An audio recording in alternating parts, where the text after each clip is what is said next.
चलिए शुरू करते हैं सुपर 60 का नेक्स्ट कॉन्सेप्ट, जिसका नाम है स्टडी स्टेट एसी एनालिसिस, जो कि आता है नेटवर्क थ्योरी या सर्किट थ्योरी सब्जेक्ट के अंदर।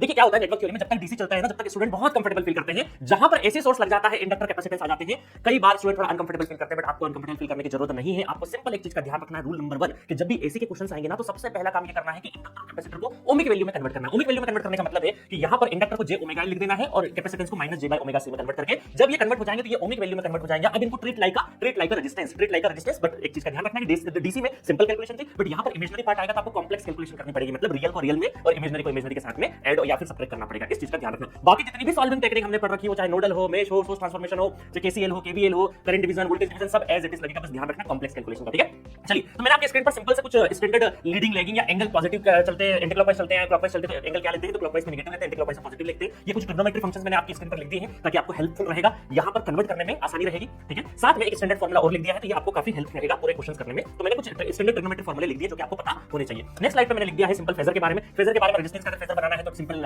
वोल्टेज एंड करंट फेज में हो जाते हैं। इंडक्टर में करंट लीड करता है, कैपेसिटेंस में करंट लीड करता है। इस चीज का ध्यान रखना। अगर आरएल या आरसी सर्किट है तो लैगिंग नेचर रहेगा या लीडिंग नेचर रहेगा। आरएलसी हुआ तो तीन संभावनाएं हो सकती है कि या तो एक्सएल और एक्सी दोनों बराबर हो जाए, इसी को हम आगे चलकर रेजोनेंस कंडीशन बोलते हैं। अगर एक्सएल का डोमिनेंस ज्यादा रहा तो लैगिंग नेचर रहेगा, एक्सी का ज्यादा रहा तो लीडिंग नेचर रहेगा। तो ये सिंपल फेजर डायग्राम आपको पता होने चाहिए। नेक्स्ट देखें अगर हम लोग, तो यहां पर क्वेश्चन करने के लिए देखिए क्या होता है समटाइम्स कि आपका जो वोल्टेज सोर्स है वो इंस्टेंटेनियस फॉर्म में होता है। These are the instantaneous form.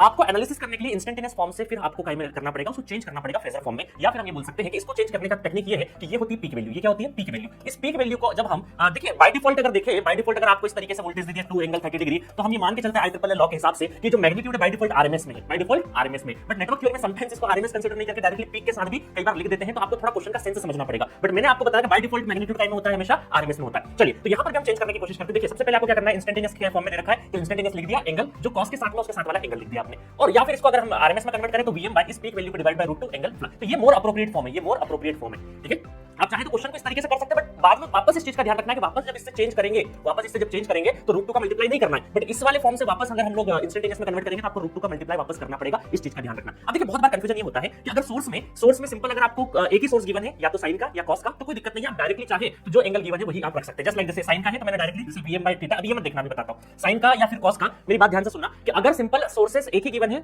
Either वो कॉस में हो या साइन में हो, एक ही सोर्स गिवन है, तो हम ये कर सकते हैं। या दो सोर्स भी गिवन है और दोनों साइन में है या फिर कॉस में है, मतलब साइन या कॉस नहीं हो रहा है, सिंपल एक ही रहे, या तो साइन में रहे या कॉस में रहे, तब हम क्या कर सकते हैं, डायरेक्टली जो एंगल है उसको डायरेक्टली रख सकते हैं। बट कभी-कभी क्वेश्चंस में ऐसा होता है दो सोर्सेस है, एक कॉस का और एक साइन का है, उस टाइम पर कंफ्यूजन होता है। उस टाइम पर हमें किसी एक चीज को रेफरेंस मान के चलना पड़ेगा और हम रेफरेंस ऑलवेज कॉस को लेके चलते हैं। तो उस टाइम पर उस स्पेशल केस में जब आपका कॉस भी है और साइन भी है, दो वोल्टेज सोर्सेस है, कॉस के फॉर्म में साइन के फॉर्म में, उस टाइम पर रेफरेंस हम कॉस को लेके चलेंगे और कॉस का एंगल अगर हमने थीटा रखा है तो साइन का हम रखेंगे थीटा माइनस 90। इसलिए आप ध्यान देना जब भी कॉस आए तो डायरेक्टली जो एंगल गिवन है वही रख दिया, बट जब साइन आए तो सिंपल समझना